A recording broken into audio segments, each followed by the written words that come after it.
Hello, তোমরা সব ভালো আছো? আমি আবার এসে গেলাম আজকে একটা নতুন রান্না, নতুন ভিডিও নিয়ে। কি বলো তো, আজকে একটা মজার একটা রান্না করব। ভাজাই এটা অন্যরকম। ঠিক আছে, আমি তাহলে দীপিকা মজুমদার দত্ত, আমার রান্নাঘর এটা তোমরা দেখো কি করছি। এই দেখো বাঁধাকপি, যে দেখবে বাঁধাকপি আসে পাতার ওপরের পাতাগুলো কেমন বড় বড় থাকে না, ওই পাতাগুলোকে নিয়ে আমি বেটে নিয়েছি রসুন কাঁচা লঙ্কা দিয়ে। ওই পাতা বেটেছি। আর এটা হচ্ছে তোমার মুসুর ডাল ভিজিয়ে রেখেছিলাম সকালবেলা উঠে, ঘন্টাখানেক পর ওই মুসুর ডাল আর তোমার বড় বড় চিংড়ি মাছের মাথাগুলো ছিল, ওইটা বেটে নিয়েছি। আর এই যে খানিকটা চিংড়ি রয়েছে, এইগুলোও দেবো। এইটা দিয়ে এই যে কুচনো পেঁয়াজ, কুচনো কাঁচা লঙ্কা, হলুদ তো লাগবেই, আর তোমার একটু কাশ্মীরি লঙ্কার গুঁড়ো আর নুন, এটা তো লাগছে। সর্ষের তেলে এটা হবে। আমি এটাকে সব একসাথে নিয়ে মেখে বড়ার মতো করে করব। এটা তোমরা চা দিয়েও খেতে পারো, গরম ভাতে ডাল দিয়ে খেতে পারো, ঘি দিয়ে খেতে পারো। খুব ভালো লাগে খেতে, জিনিস ফেলা গেল না, অথচ খেতে ভালো লাগলো। দেখবে চিংড়ি মাছের মাথাগুলো থাকলে কেমন লাগে না অনেক সময়, তার জন্য ফেলে না দিয়ে ওর মাথার মধ্যে ওটাকে নিয়ে নিলাম। আর চিংড়ি মাছ কয়েকটা রেখে দিলাম। চিংড়ি মাছগুলো কেটে কেটে দিলে বেশ প্রত্যেকটা এর মধ্যে পড়বে, খেতে ভালো লাগবে। তাহলে আমি শুরু করি, তোমরা দেখতে থাকো।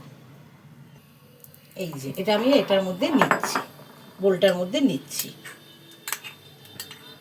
এই যে বাঁধাকপির পাতাগুলো যে ছিল, ওই পাতাটা নিয়ে নিলাম। পাতাগুলো আমি রসুন আর কাঁচা লঙ্কা দিয়ে বেটেছি, মিক্সিতেই বেটেছি, তবে জল দিইনি, বেশি জল কম দেবে।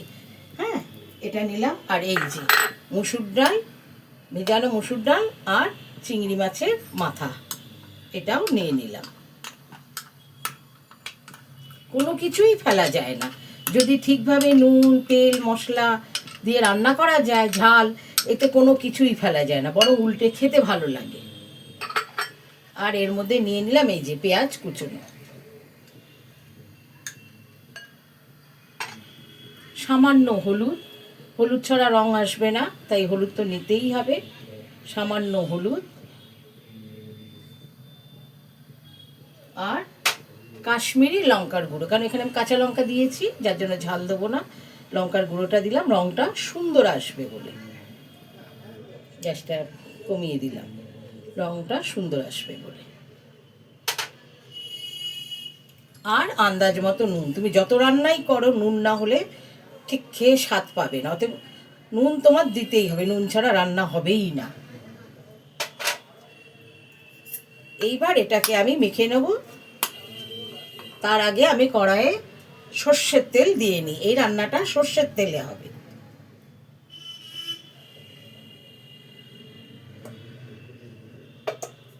এটা আমি মেখে নিচ্ছি।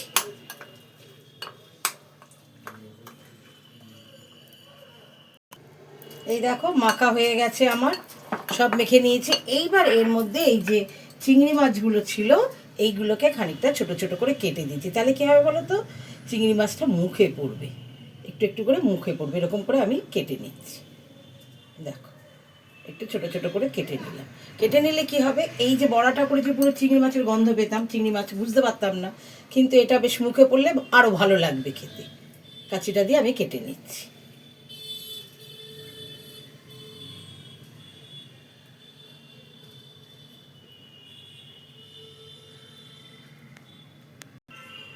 দেখো চিংড়ি মাছগুলো ছোট ছোট করে আমি এই যে কাঁচি দিয়ে কেটে নিয়েছি। এই যে চিংড়ি মাছগুলো দেখো কেটে নিয়েছি ছোট ছোট করে, দেখতে পেয়েছো? এই যে কেটে নিয়েছি। এবার এটার মধ্যে মিশিয়ে নেব, এটার সাথে মিশিয়ে নিলাম। এগুলো তোমরা চায়ের সাথে স্ন্যাক্স হিসাবে খেতে পারবে, ভাতের সাথে, গরম ভাতে বেশ ডালের সাথে ডাল দিয়ে খেলে, বা ঘি দিয়ে মেখে খেলে, বাঙালিরা তো খায়, খেতে পারবে। কিন্তু খেতে খুব ভালো লাগে, জিনিস ফেলাও গেল না, অথচ খেতে টেস্ট হলো।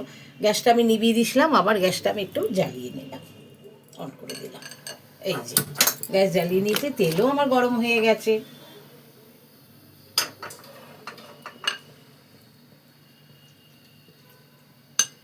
হাতে দেওয়াই ভালো, চামচে করেও দিতে পারো, যারা দিতে পারবে চামচে করেও দিলে।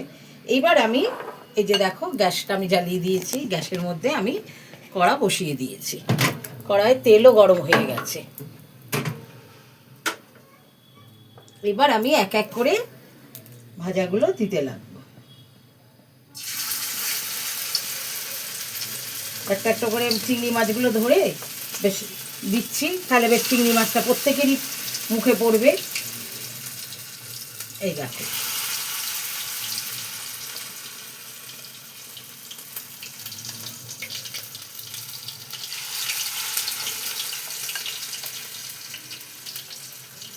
অথচ জিনিস ফেলা গেল না, খাওয়াও হয়ে গেল।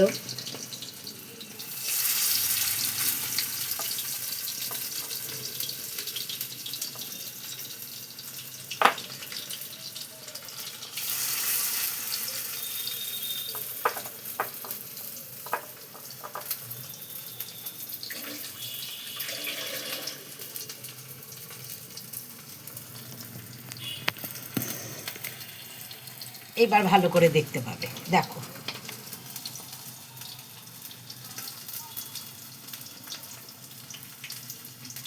লো আজে করো তাহলে ভালো হবে, লো টু মিডিয়ামে করলে ভালো হয়, ফ্লেমটা ওরকম থাকলে ভালো হয়, তাহলে পুড়বে না, এই হচ্ছে কথা। তাহলে ওপরটা লাল হবে, ভেতরটা কাঁচা থেকে যাবে, কেন ডাল টালগুলো তো কাঁচাই আছে, বাঁধাকপির এটাও কাঁচা রয়েছে। আমি যদি কম আজে করি তাহলে পুরোটাই সেদ্ধ হবে, ভাজাও হবে। এই দেখো সব আমি আস্তে আস্তে করে উল্টে দিলাম।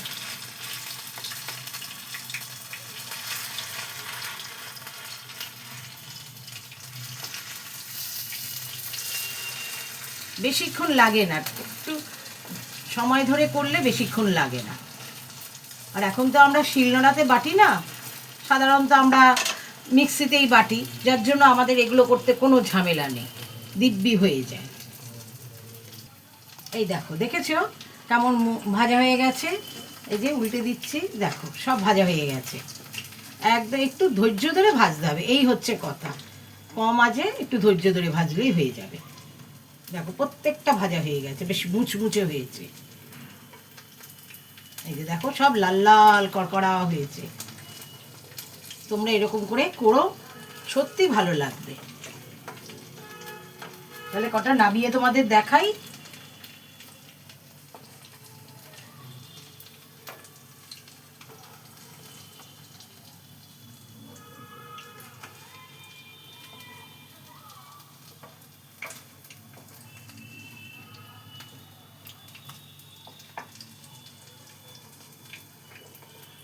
দেখো পর পর নামিয়ে নিচ্ছি।